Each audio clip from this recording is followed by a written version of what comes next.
Love ko, alalang-alala ko pa rin yung unang beses na mapabigyan mo akong makipagkita sa'yo. Gabi na nun, ang aya ko sa'yo, magmi-milk tea lang tayo, pero gulat na gulat ka dahil dinala kita bigla sa kondo. Medyo ramdam ko yung takot mo nun, kasi ang sabi mo pa, ba't tayo nandito?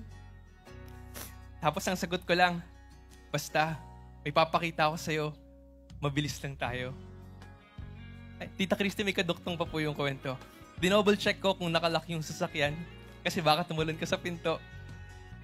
Pero kaya naman kita dinala doon dahil alam kong mahilig kang tumanaw sa mga city lights at sa mga bituin.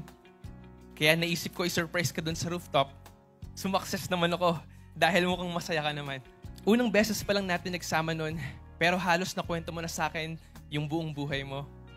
Nung gabing yon, habang nakatitig ako sa'yo at nakikinig sa mga sinasabi mo, may palihim akong hiniling sa Diyos. Na sana ikaw na. Pagkatapos ko hilingin yon, hindi ko makakalimutan, bigla mo sinabi, alam mo, ngayon ko lang ulit naramdaman to. Yung parang malaya ako sa mundo. Balik tayo dito.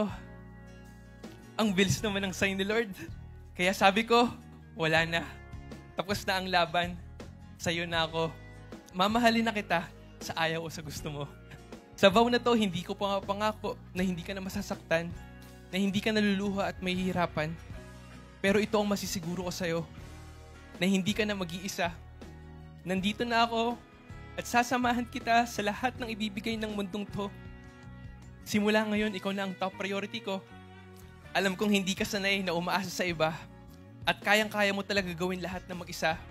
Pero sana simula ngayon, hayaan mo naman na ibibigay naman kita. Mamahalin, aalagaan at poprotektahan kita.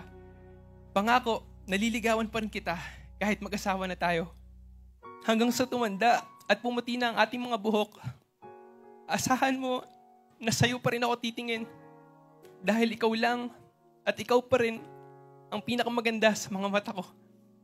Katrina Marie Ermino Javier, mahal na mahal kita at hayaan mo na hanggang sa huling hining ako, mapatunayan ko sa'yo ang mga salitang to.